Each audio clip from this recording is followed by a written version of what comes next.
अस्सलाम वालेकुम, this is me Roshna Durrani. Welcome to my YouTube channel. असल प्रीवियस वीडियो में मैंने आप लोगों के साथ डिस्कस किया था माइक्रोसॉफ्ट वर्ड के डिफरेंट फीचर के बारे में, कि आप लोगों को बताया था कि कैसे फ़ॉन्ट का कलर चेंज किया जाता है या उसका जो केस होता है टेक्स्ट का वो कैसे चेंज किया जाता है, उस पर शेडो वगैरह कैसे अप्लाई किया जाता है, how to increase the size and decrease the size of font and how to bold या italic underline the text. No हम अब आगे उसको वो परस्यू करेंगे कि कैसे अगर हमारे पास और पॉइंट्स आ जाए या माइक्रोसॉफ्ट वर्ड के जो और डिफरेंट टाइप्स की फ़ीचर है उसको हम कैसे यूज़ करेंगे। So the first one is this one, these four are use for alignment. देखिए ये चार जो है हमारे पास किस चीज़ के लिए होते हैं, अलाइनमेंट। What is alignment? अच्छा, alignment is actually the distance between the margin line. ये जो लाइंस है इसको मार्जिन लाइन कहते हैं। ये and this one is called the margin line. तो इन दो मार्जिन लाइन के बीच में टेक्स्ट से जितना स्पेस होता है इसको अलाइनमेंट कहते हैं। मतलब this space is called and this space is called alignment. अब इस पे इस साइड पे जब स्पेस होता है तो उसको कौन सा अलाइनमेंट कहते हैं, उस साइड पे जो स्पेस होता है उसको कौन सा अलाइनमेंट कहते हैं।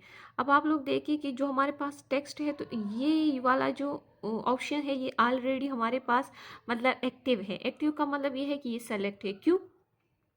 आप लोग जब इस ऑप्शन को देखें, आप लोग ऑप्शन को जूम करें और आप लोग खुद देखें तो देखिए कि इसमें जो लाइंस है वो आप लोगों के लेफ़्ट साइड से जो है ना सीक्वेंस में है, जबकि राइट साइड में सीक्वेंस में नहीं है। तो इसी तरह जब आप लोग इस ऑप्शन को सेलेक्ट करेंगे तो अपना टेक्स्ट देखेंगे तो आप लोग ये देखें कि आप लोगों का टेक्स्ट भी इस साइड से सीक्वेंस में होता है, जबकि ऑन द राइट साइड ये सीक्वेंस में नहीं होता।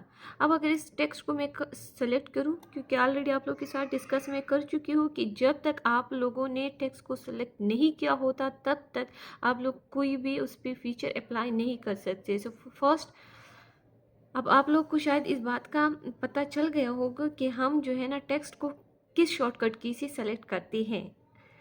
आप लोग 1-2 सेकंड में आप लोग को देती हूँ, आप लोग मुझे कमेंट सेक्शन में बता दें कि कौन सा की मैंने सेलेक्ट करना है। ठीक है। अच्छा, इसमें मैंने कंट्रोल ए से मैं सिलेक्शन कर लेती हूँ। ठीक है। तो आप लोग देखिए जब इस पे होता है तो टेक्स्ट इस साइड पे मतलब सीक्वेंस में होता है और यहाँ पे नहीं होता। अगर मैं इस मतलब ये जो है ना अलाइनमेंट लेफ्ट है, देखो अलाइन लेफ्ट है, तो अगर मैं इसको सेलेक्ट कर देती से अलाइनमेंट सेंटर, मतलब ना लेफ्ट साइड से टेक्स्ट सीक्वेंस में होगा ना राइट साइड से। अब देखिए मैंने जैसे ही कर दिया तो ये देखिए कि ये जो लाइन है ये यहाँ से स्टार्ट हुआ, ये यहाँ से, तो ना राइट साइड से जो है सीक्वेंस में है ना लेफ्ट साइड से सीक्वेंस में है। जब मैं अलाइन राइट को सेलेक्ट करती हूँ, देखिए with the help of mouse left side का जो बटन होता है उसकी मदद से। ठीक है। तो आप लोग देखिए कि मैं जैसे ये लाइंस लगी है कि देखिए कि जो राइट साइड पे है मेरे पास जो है ना टेक्स्ट जो है सीक्वेंस में है, जबकि on the left side text sequence में नहीं है। अगर लास्ट ऑप्शन को मैं सेलेक्ट करूँ तो आप लोग ये खुद देखिए कि जब लास्ट ऑप्शन को मैं सेलेक्ट करती हूँ तो दोनों साइड पे जो है मेरा टेक्स्ट सीक्वेंस में आ जाते हैं। देखिए आप लोग अब देखिए कि जब मैंने जस्टिफाई को सिलेक्ट किया the last one justify, this is called justify. Justify का मतलब ये है कि लेफ्ट साइड से भी टेक्स्ट सीक्वेंस में होगा, ऑन द राइट साइड पर भी टेक्स्ट सीक्वेंस में होगा। तो अलाइनमेंट का काम क्या होता है कि हमारे पास मार्जिन लाइन के बीच में जो टेक्स्ट होता है उनकी मार्जिन लाइन से लेकर टेक्स्ट के बीच में जो स्पेस होता है उसको हम अलाइनमेंट कहते हैं।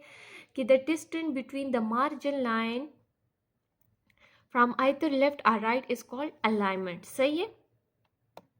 इसके बाद हमारे पास आ जाता है, हमारे पास ये वाला ऑप्शन आ जाते हैं कि हम ये जो देखिए आप लोग डॉट डॉट, तो दिस इज कॉल्ड बुलेट। ये बुलेट लिस्ट कहलाते हैं। The second one is number list कहलाता है। देखिए अगर मैं माउस ओवर करूँ तो ये देखिए इसमें ऊपर लिखा भी आता है नंबरिंग। अगर इसके ऊपर मैं वो ओवर करूँ तो बुलेट्स।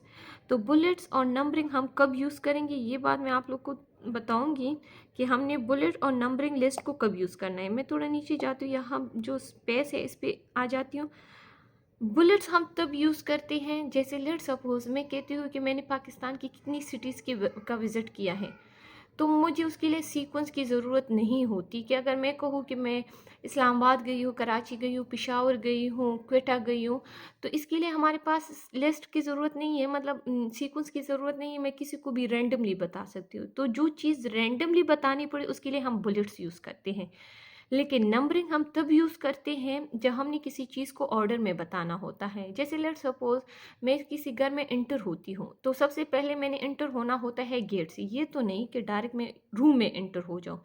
मैंने सबसे पहले इंटर होना होगा किस चीज़ में, गेट से, देन फिर मैं रूम में जाऊंगी।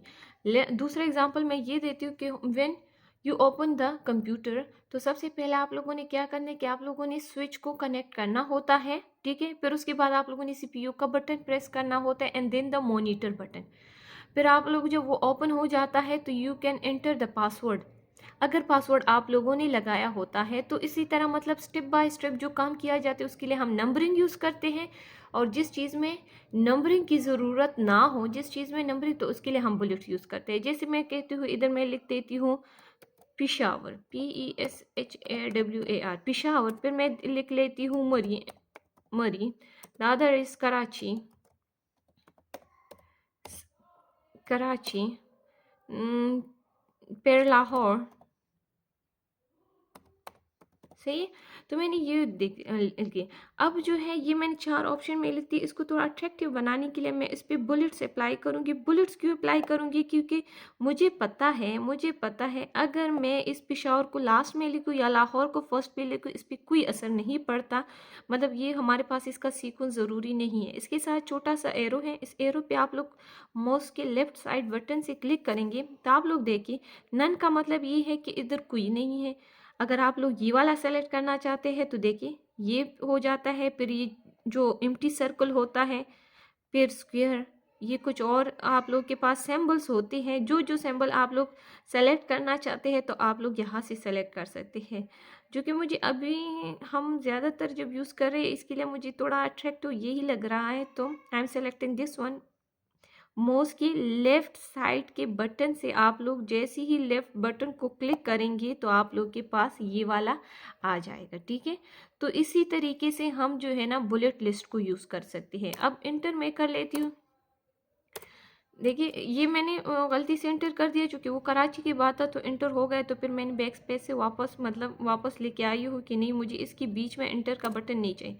अब आप लोग देखिए जैसे मैं इंटर करूँगी तो इसका ये जो सिंबल है वो और आ जाएगा कि आप लोगों ने कुछ और लिखना है, बट मैंने नहीं लिखना। इसलिए मैं अब और क्योंकि अब मैंने नंबरिंग लिस्ट अप्लाई करनी है तो मैं क्या करूँगी कि ये मैं let suppose how to open the computer, तो मैं यहाँ पे कुछ पॉइंट्स लिख लेती हूँ कि कनेक्ट विथ स्विच बोर्ड,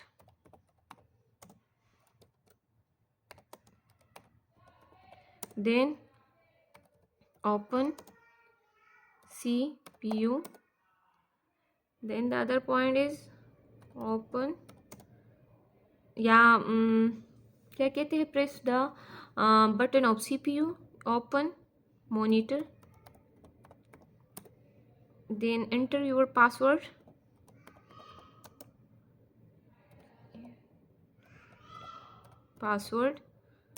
सही है। तो आप लोगों के पास ये जब हमने कंप्यूटर को ओपन करना होता है तो ये अब ऑप्शन जो है, तो ये मैं रैंडम ये नहीं कर सकती कि मैं पहले पासवर्ड डालूँ फिर ओपन मॉनिटर या ओपन CPU करूँ, तो ये मैंने नंबर वाइज करनी होती है। तो मैं क्या करूँगी, तो ये नंबरिंग होती है, तो मैं इन चारों पॉइंट्स को with the help of mouse select कर लेती हूँ और इधर आ जाती हूँ नंबरिंग लिस्ट में। यहाँ से भी आप लोग देखिए कि नंबरिंग लिस्ट में आप लोग के पास जो सिंपल नंबर्स होते हैं या नंबर को आप लोग ब्रैकेट्स लगाते हैं या रोमन नंबर ABC, तो ये सारे आप लोग के पास है। आप लोग जो सेलेक्ट करना चाहते हैं आप लोग सेलेक्ट कर सकते हैं, but I am selecting this one. तो देखिए कि मेरे पास ये नंबर लिस्ट ऐसे आ जाता है। जब मैंने किसी चीज़ को सीक्वेंस देनी होती है तब हम नंबर लिस्ट सेलेक्ट करते हैं। अच्छा, इसके बाद एक और ऑप्शन है दिस वन। अब ये क्या होता है, ये मैं तब यूज़ करती हूँ जब हमारे पास मतलब कैटेगरी के अंदर दूसरी कैटेगरी आ जाए तो मैं ये वाला सेलेक्ट करूँगी। मतलब लेट सपोज मैं हेडिंग देती हूँ, आप लोगों ने मैथ्स में पढ़ा होगा कि व्हाट इज़ फ्रैक्शन, फिर फ्रैक्शन मेरे पास एक टॉपिक हो गया, फिर उस टॉपिक के अंदर मेरे पास आ जाता है प्रॉपर फ्रैक्शन, इम्प्रॉपर फ्रैक्शन, इस तरह के आ जाते हैं। फिर दूसरा टॉपिक मैं कहती हूँ डेसिमल। तो फिर जब डेसिमल, तो फिर उसकी भी टाइप्स हो जाती है, तो इसके तब मैं ये वाला पॉइंट यूज़ कर सकती हूँ। अदरवाइज़ मैं ये जो बुलेट लिस्ट है और नंबरिंग लिस्ट सिंपल है ये यूज़ करती हूँ। अगेन आप लोगों को इस पॉइंट के बारे में बता दूं कि ये पॉइंट मैं तब यूज़ करती हूँ जब मैंने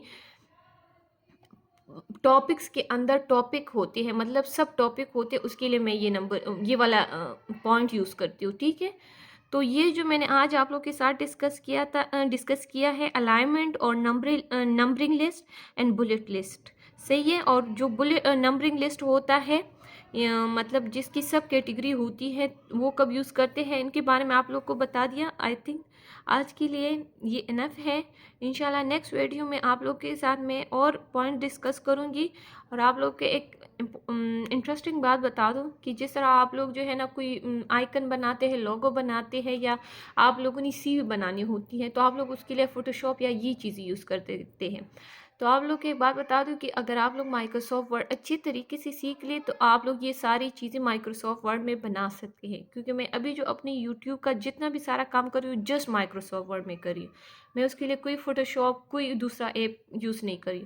आप लोगों ने देखा होगा कि जो आप लोगों को अगर आप लोग इंटरनेट पे सर्च कर ले कि थंबनेल जो होता है, हम जब यूट्यूब पे वीडियो डालते हैं उसका थंबनेल होता है, तो उसके लिए लोग जो है प्रॉपर ऐप इंस्टॉल करते हैं और उसमें थंबनेल बनाती है और फिर अपनी यूट्यूब चैनल पर लगाते हैं। लेकिन मैं ऐसा करती हूँ कि मैं माइक्रोसॉफ्ट वर्ड में ही थंबनेल बना लेती हूँ और उसी में से स्क्रीनशॉट लेके अपने पास सेव करके फिर उसको इंटरनेट जो यूट्यूब है उस पर अपलोड कर लेती हूँ। तो मतलब दूसरे ऐप की ज़रूरत नहीं है, बस एक ही मेरे पास प्लेटफॉर्म है माइक्रोसॉफ्ट वर्ड, जिससे मैं बहुत सारे फ़ायदे मतलब ले सकती हूँ। ठीक है ना। तो इंशाल्लाह जब आप लोग ये चीज़ें स्टेप बाय स्टेप सीखेंगे तो आगे आप लोग को मैं ये भी बताऊंगी कि आप लोगों ने सीवी कैसे बनानी होगी, इसमें जो है आप लोग आइकन, लोगोज, टेबल वगैरह सब कुछ कैसे बनानी होगी। अब तब तक के लिए अल्लाह हाफिज़ से। और कमेंट सेक्शन में मुझे काइंडली बता दें अगर आप लोग को अभी तक कोई प्रॉब्लम हुई हो या प्रीवियस वीडियो में कोई बात समझ ना आई हो तो आप लोग मुझसे क्वेश्चन कर सकते हैं। तब तक के लिए अल्लाह हाफिज़ और मेरे चैनल सब्सक्राइब करना ना भूलिएगा।